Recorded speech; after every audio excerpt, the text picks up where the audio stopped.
বাঙালি রান্নাঘরে আপনাদের স্বাগত। আজকের আমাদের রেসিপি মাটন কষা। চলুন তবে শুরু করা যাক। কড়াইয়ে সরিষার তেল দিয়ে সামান্য পরিমাণে জিরে ও গোটা গরম মশলা দিয়ে দিলাম। এরপরে কুচি করে রাখা পেঁয়াজ দিয়ে ভালো করে ভেজে নেব।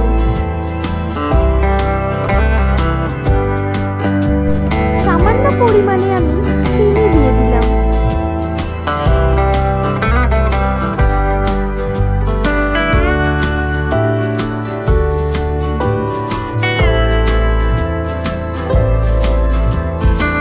পেঁয়াজগুলি ভালো করে ভাজা হয়ে গেলে তাতে পরিমাণ মতো আদা রসুন বাটা দিয়ে ভালো করে ভেজে নেব।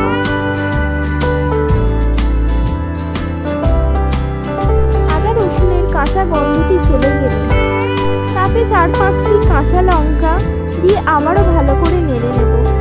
এরপর পরিমাণ মতন হলুদ গুঁড়ো, পরিমাণ মতন ধনে জিরা গুঁড়ো, স্বাদ মতো নুন ও সামান্য পরিমাণে বিরিয়ানি মশলা দিয়ে ভালো করে কষিয়ে নেব।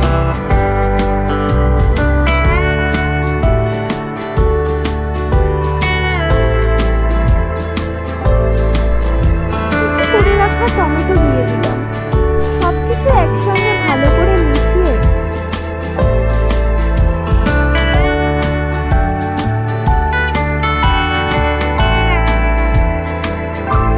ঢাকা দিয়ে দিলাম। কিছুক্ষণ পরে ঢাকা খুলে ভালো করে কষিয়ে ধুয়ে রাখা মাটনগুলি দিয়ে দেব। মাটনগুলি দিয়ে আবারও ভালো করে কষিয়ে নেব।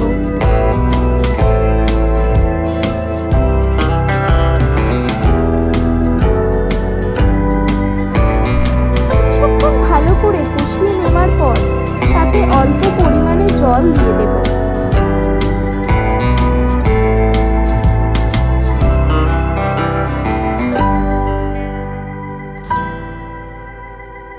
আবারও ভালো করে কষিয়ে ঢাকা দিয়ে দেব। কিছুক্ষণের মধ্যেই তৈরি হয়ে যাবে আমাদের মাটন কষা।